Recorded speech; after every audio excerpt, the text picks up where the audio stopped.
You've been trained since age 7 not to think about the contrast. This is the thing about growing up with this name that nobody talks about.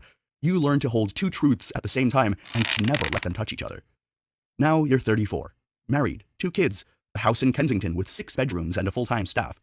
You visit Waddesdon with the children on Sunday in November after the tourists have left. The main rooms are empty. Your footsteps on the marble floors are the only sound. Your father is already there. He's walking through the rooms alone. You start walking beside him, and he doesn't say anything for a while.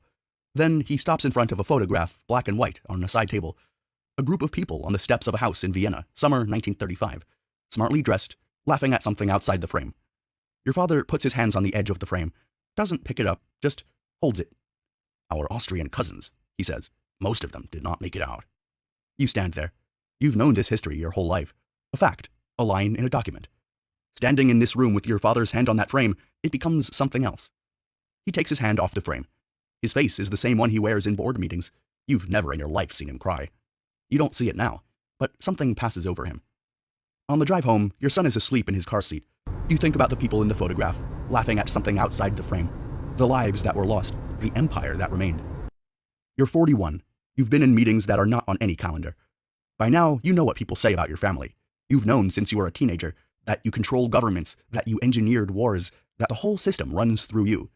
The theories are wrong, but you've also watched your father broker deals that never appeared in any newspaper. You've sat in rooms where decisions were made that changed the lives of people who will never know that that room even existed. You've financed both sides of conflicts, and you always came out the other side better for it. You understand why someone might struggle to see the difference. You say very little publicly. You've never once regretted that. Your son is 14 now. Eton, same house you were in. He comes home at half-term and sits across from you at the kitchen table. He slides a piece of paper toward you without saying anything, a printout from a conspiracy forum. Then he asks you, "Is any of it true?" You pick it up.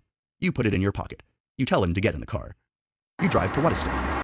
You sit him down in the same library your father sat you down in, and you tell him the real history. The Frankfurt ghetto, the 5 brothers, what really happened at Waterloo. The Austrian cousins, the photograph on the side table, the same stories you heard, the same tone. You tell him the way that your father told you. He listens. He doesn't dare interrupt. He doesn't say anything for a long time. Then he looks at you with doubt in his eyes. You tell him what your father told you, in this same room when you were 7 years old. The name doesn't belong to you. You belong to it. He nods. You drive home together in silence. When he was 6, his school held a presentation day. He made a family portrait out of painted clay. You were in Frankfurt that week, then Geneva, then a 2-day arrangement in New York that couldn't be moved. You landed at Heathrow 48 hours after the presentation ended, but your wife saved the portrait. It sits on a shelf in the study. In it, you are the smallest figure. Small